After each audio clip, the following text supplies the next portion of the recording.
In this lesson, we're going to look at solving an oblique triangle, assuming that we're given two angles and a side. So for example, suppose you are given angle A is equal to 110 degrees, angle B is equal to 20 degrees, and side C is equal to 10. So if we had an oblique triangle like this, we know that angle C is equal to 180 minus these two, which is 130 degrees, and so that is 50 degrees. So we have all three angles here plus one side. Now, if we were to take a look at these two triangles that we have here, these two oblique triangles, we would have this angle here. This is our larger angle, that's 110 degrees. This is the next largest angle. So this is angle C at 50, which means this side opposite here is 10, and this angle B here is 20 degrees. So we have an angle, side configuration. We know this angle, so we could also use angle, side, angle. So either one is fine. So now what we want to do is look at that and how to form a 90-degree angle, triangle, so that we can solve. So we're going to do this. I'm going to redraw this here.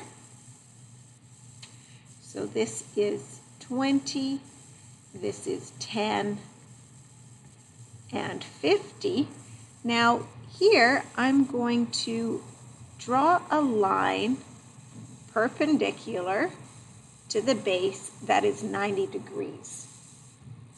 In this triangle here, or in this oblique triangle, let's call this one T1 and this one T2.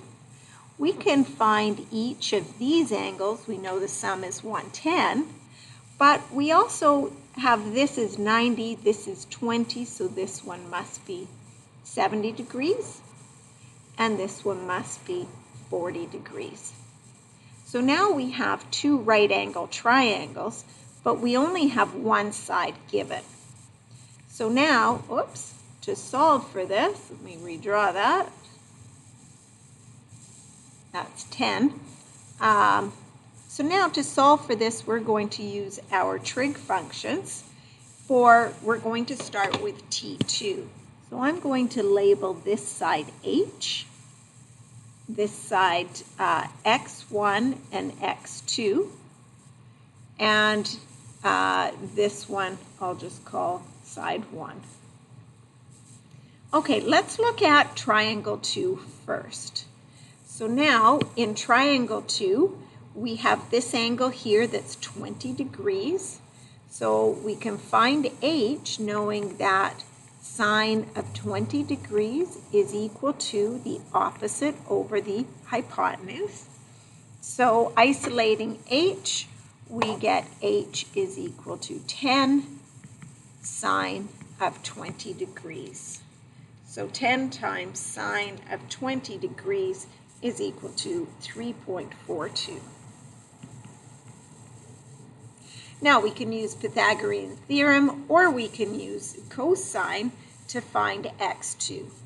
If we did cosine, this would give us cos of 20 degrees is equal to x2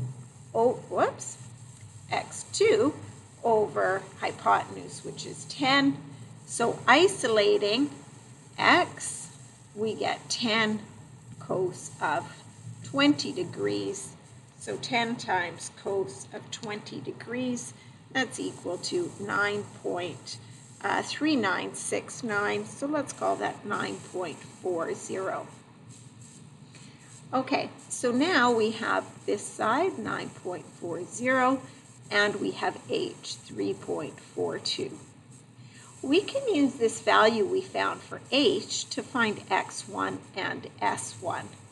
So let's go ahead and do that. Let's use this color. So Again, we can use sine, cos, or in this case, tangent. Let's use the tan of 50 degrees. We know this is equal to h over x1, so that becomes 3.42 over x1. Now we need to isolate x1, so this becomes, we're going to cross multiply, so x1 is equal to 3.42 over tan of 50 degrees. So 3.42 divided by tan of 50, that's equal to 2.869, so we'll call that 2.87. Okay, the last one is side 1.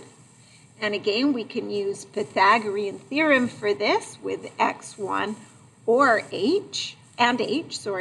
So let's go ahead and do that. So S1 squared is going to equal to 2.87 squared plus 3.42 squared. So 2.87 squared plus 3.42 squared, that gives us 19.93. We'll round it to there. So S is equal to the square root of 19.93, and that happens to be 4.46. So those are all of our missing sides and missing angles for this triangle.